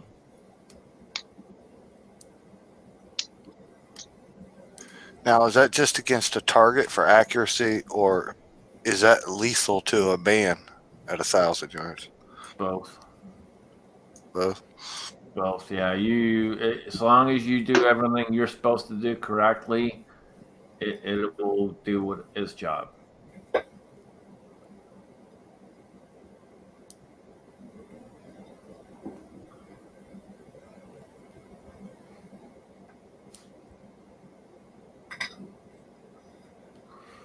Daniel shot my 6.5 Creedmoor I put together, and I just started working some loads up for it. But just with factory lawns alone, we're fairly accurate with it. But we got some work to do. But yeah, it's a hell of a round. But that 6.5 Creedmoor, man, it's a sweet shooter, and I think once I start working on some loads for it, I think we'll be able to dial that in pretty easily at 1,200 and have some good rounds with it, good accuracy. So did you get a single stage press for doing that yet? I got my lineman.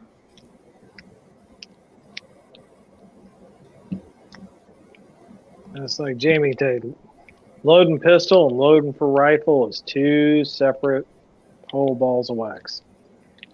Yeah, I got my alignment, dude. That's all set for 6.5. I'm using the Redding T7 right now.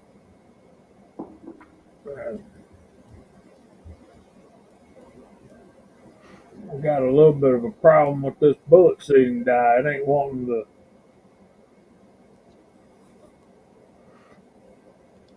take the shell up in there.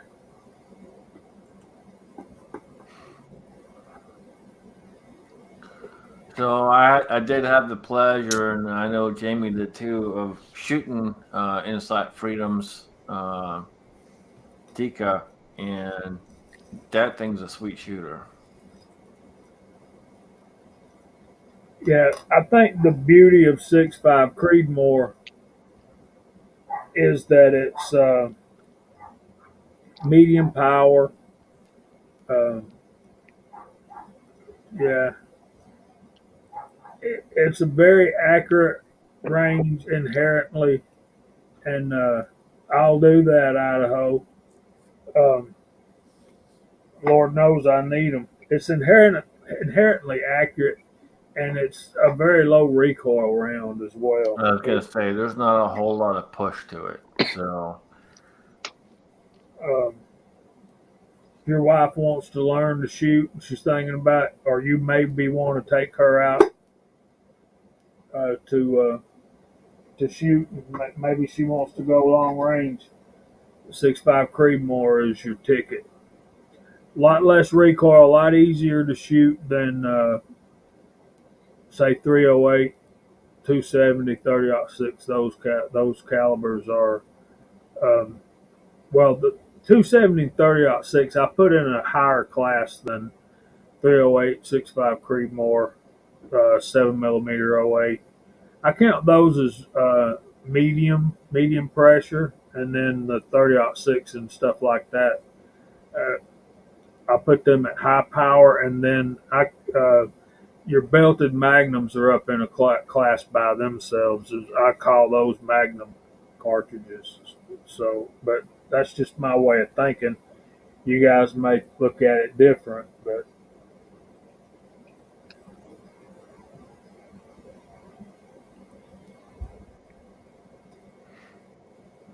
every tool has its purpose, and that's the thing. It's figuring out what it is and getting the accuracy down. And if you do everything you're supposed to do, the gun will do everything it's supposed to do. there's guys that swear by 308 for long distance, and I will never sit there and argue that fact with them, because it's an inherently accurate round as well, and it's certainly capable of 1,000 yards and more in the right hands. But when I decided I was going to go try to shoot up there at 1,000 yards, I wanted my own stuff to do it with. That's just what I picked. I wanted 6.5 Creedmoor. It's a beautiful round, and again, I've had good luck with it so far. And we shot Josh's up there at 243 Outdoors. We shot his out there at Dead Zero, and it was freaking right on as well. So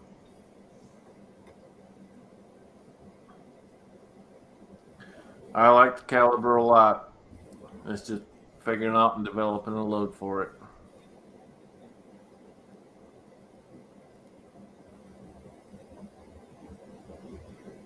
So I'm a deer hunter, but so I never shot much past 200-300 yards ever.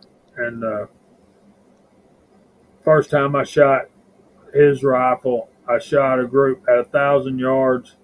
It was 4 inches tall and 9 inches wide with a 25-mile-an-hour side wind. Going back and forth this way. So that was definitely an MOA group, and it was probably on a calm day, or if I knew how to account for the wind, it would have probably been a half MOA. The man he knows what he's doing. He's definitely got a nice rifle. He had a beautiful Citron scope on that gun, and it just sent him right in there. And the one that Scott had, Insight Freedom, man, I'm telling you.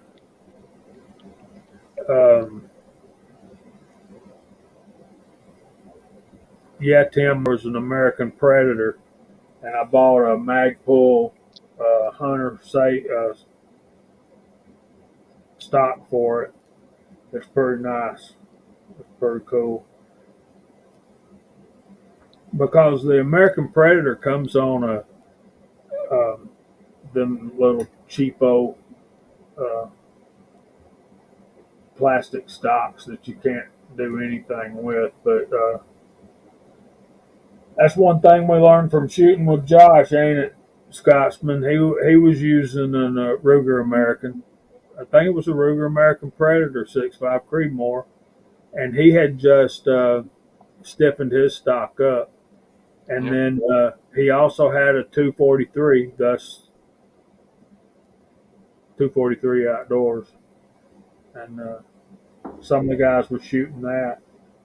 But it was an awesome time. Gives you a sense of accomplishment, and I know it was a sense of accomplishment for him too, knowing that he can take somebody like me who's never shot long distance and set him down at his rifle with his hand loads and shoot less than an MOA group. And that's one of the big things, man. It's cool when you get people like that who are willing to take the time, sit there and work with you and make it happen. And I think for a lot of us, that's kind of the way we felt, dude. Was, you know, he'd take the time. He really did take the time to help us and walk us through it, and we all hit it at least once. So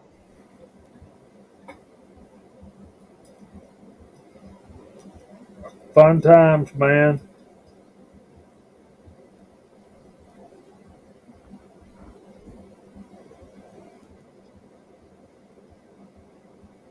And one of the things this whole thing's done to me, I caught myself in here the other day measuring factory loaded rounds and measuring shoulder setback, measuring cartridge overall length, and yeah, all that kind of stuff. And I was like, who does this, man? Go buy them and go shoot them, you know? But every opportunity you have to learn what you're doing, man, it's just a blessing. I was getting ready to load my own, you know, so yeah, need to learn all we can.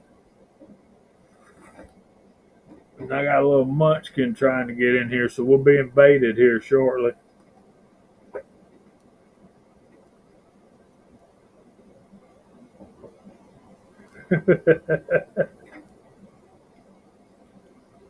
Dang, y'all got quiet. What's going on, man? Am I talking too much? Not in the slightest.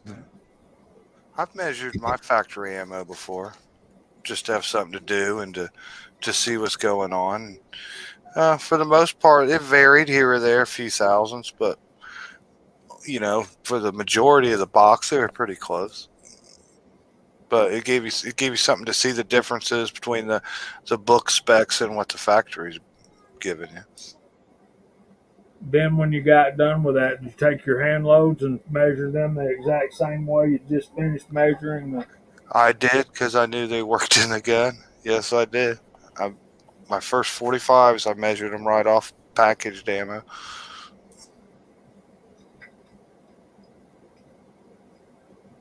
There you go, man. Okay, let me show y'all what happens here.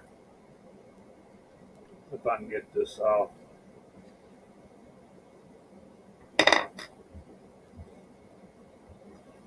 I'm using Hornady custom grade dies, and the reason I'm using Hornady custom grade dies is because number one, I like them.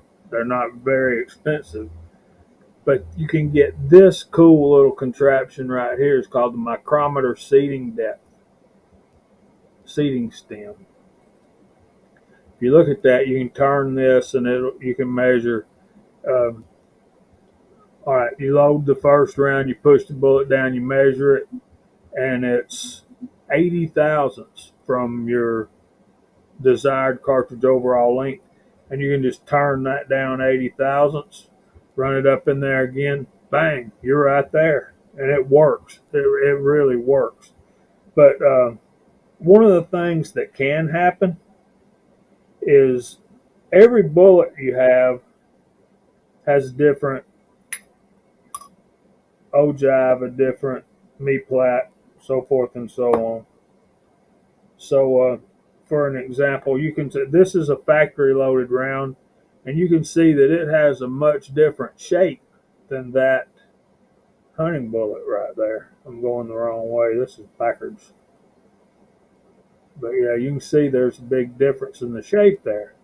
So you get to, you need to test when you're changing bullets. You need to check and see if you got the right seating stem. What you want is a seating stem that's not going to deform the bullet.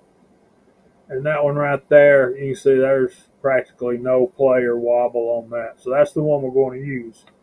Okay, now to get this in this die, it's almost like a drop and a hope. There's a hole in there. See, you gotta ring this. You gotta ring the hole with this thing. You shake it, maybe it'll drop in there. And it did. But if that thing, if the seating stem pops all the way out of the collar that it goes down into, then when you try to seat your bullet, that's only going to go up about that far, and it's going to bottom out. And you think, man, what's wrong? But now I've learned that that's the thing. You got to be careful about that. So basically, when you're not seating bullets and you have this on in your die, have this in your press, don't be moving your handle up and down, because you're going to knock that seating stem out, and then you're going to be freaking. So, do that make any sense at all? Sometimes I feel like I'm just rambling just to. No, I get it.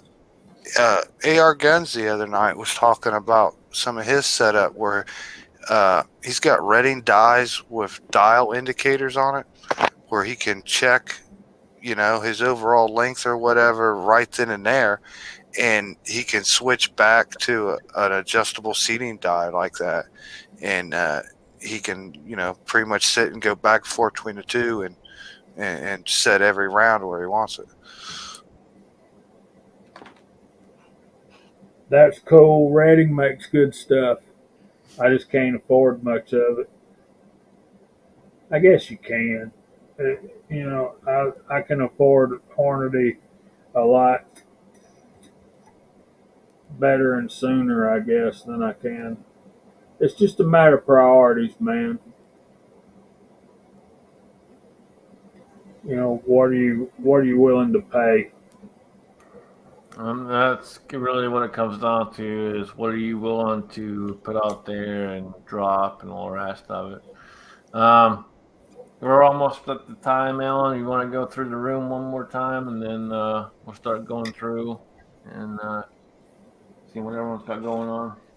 Yeah, AR gun 1776 CW long shot, Echoes reloading chamber, HIPAA HRM weapons machinist, Idaho Rogers USMC, Insight Freedom, Pamela Earp, Walter Davis. Geez, I don't know why this thing is jumping around, but it's jumping around. Georgia Trapping and Fishing. Yep, good to have everybody out here tonight. I know it's kind of been a little bit of an off night. G23, Been a little bit of an off night tonight, but I hope everybody has a wonderful Uncle John, Patriot in the Dark. Good to see Patriot. Yeah, hope everybody's going to have a wonderful Labor Day. Absolutely. So we'll start going through the room. Daniel, what you got, man? Well, I'm just getting ready for deer season's coming up. Got a couple other things going on here at home. So the fall's coming. This is the last holiday that I had to bear through the summer. And now the good time of the year is starting up. And thanks for having me on. And we had some fun shooting there when Scotsman was here. And then when Alan came down here too. And we had some good times. Right, Alan? Oh, yeah, that was an absolute blast, man. I had a great time out there. Yeah, they're still talking about you at Denny's. Yeah, it's not very often that all them old ladies see a guy in a kilt. A guy in a kilt, open carrying. Let's be clear. So, it was good, absolutely, for sure. And yeah, they're still talking about you. Yeah, they are. So, Kingpin, what you got going on, man?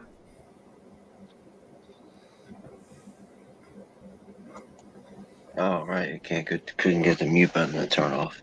I'm good, man. Everybody have a good night. I actually had a good time listening to you guys just rap back and forth. So I appreciate it. And if you're off tomorrow, enjoy your day off. Awesome. Appreciate you, brother. It was good to have you. Jamie, what you got?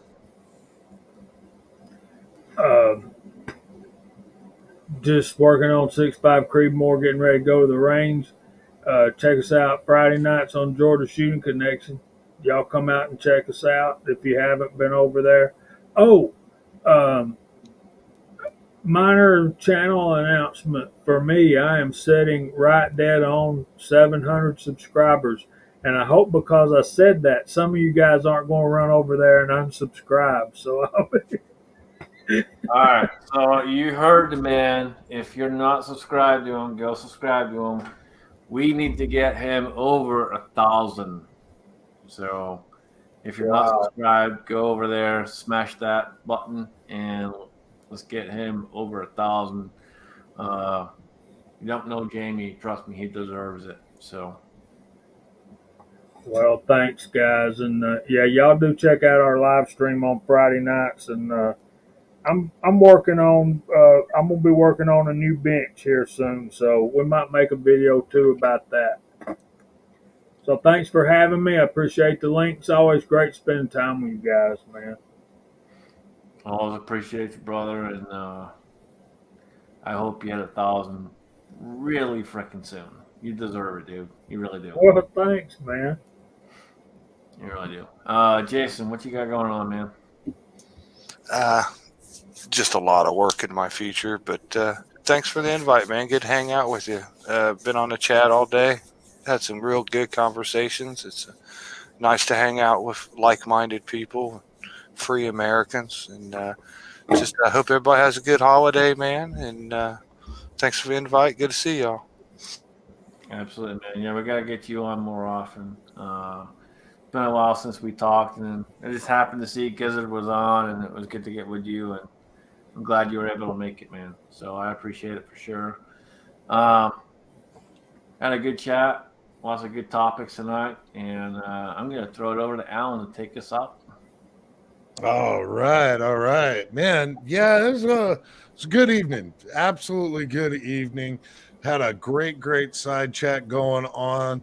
Good to see Midas out there along with everybody else.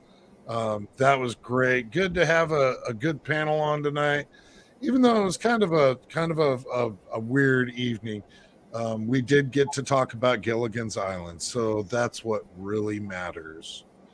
On top of that, so this coming week, I very well might be releasing my video of the Earth's natural magnetic forces and their effects on the tectonic plates.